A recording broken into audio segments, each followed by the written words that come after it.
আসসালামু আলাইকুম viewers, welcome back to my channel. আজকে প্রায় 2 মাস পর আমি ভিডিও দেওয়া শুরু করেছি। এখন আমি কোথায় আছি আর কিসের ভিডিও দিচ্ছি আমি নিজেও জানি না।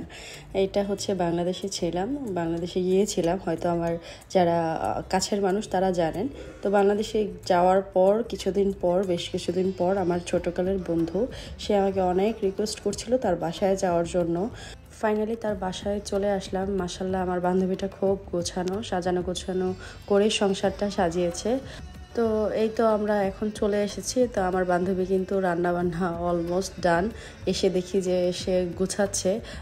আগে কিন্তু যখন আমি ওকে চিনি তখন থেকে ও রান্না টান্না এত করতো না, কিন্তু মাশাল্লাহ এখন যে এত ভালো রান্না করছে ও, আমি অবাক হয়ে গেছি যে কি সুন্দর করে বিরিয়ানি রান্না করছে। বিরিয়ানিটা আসলে এত মজা হয়েছে, কি বলবো, আমার মুখে এখনও টেস্টটা লেগে আছে। এর সাথে সাসলিক বানিয়েছে, ফ্রাইড চিকেন বানিয়েছে, মানে পুরো একটা প্যাকেজ, মনে হচ্ছে রেস্টুরেন্টে খেতে এসেছি। আর মানে প্রত্যেকটা খাবার এত ভালো হয়েছে। ও কিন্তু একা একা থাকে, ও একা যে এত কিছু আয়োজন করছে আমি কল্পনাও করতে পারি নাই।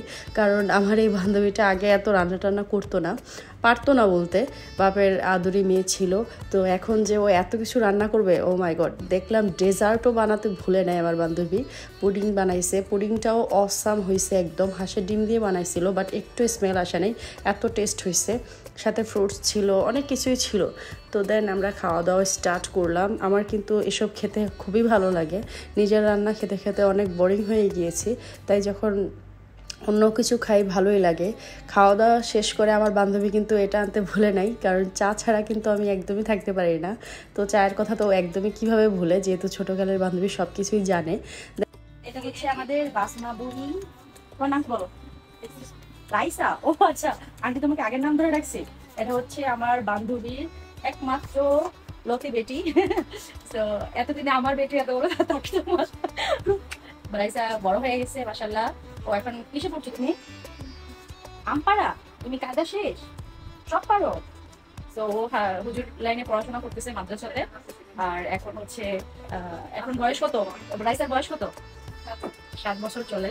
তো অল কাইন্ড অফ আপনারা ভাবতে পারেন আমার বাবু একটু এত বড় থাকতো, যেহেতু আমার ফ্রেন্ডের বাবু।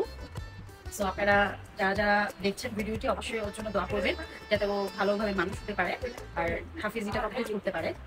আমার বান্ধবীর মেয়েটার জন্য সবাই দোয়া করবেন। ও হাফিজি লাইনে পড়াশোনা করতেছে, যাতে মাশাল্লাহ করতে পারে। এই যে হলো আমার বান্ধবী, সুন্দরী বান্ধবী। সে মুখ দেখাচ্ছে না, কারণ কিছু নিয়মকানুন আছে, সবাই জানেন, সবার ফ্যামিলিতে অ্যালাউ করে না। তো ওই হিসেবে আমার বান্ধবী আমার পেছনেই আছে, বলতেছে তুই ভিডিও কর, সমস্যা নেই। দেন হচ্ছে আমরা যাচ্ছি হচ্ছে এখান থেকে যাব হচ্ছে আরেকটা জায়গায় ঘুরতে যাব। আমার বাসার পাশেই কিছু একটা পার্ক আছে, তো সেখানেই আর কি মূলত যাওয়া।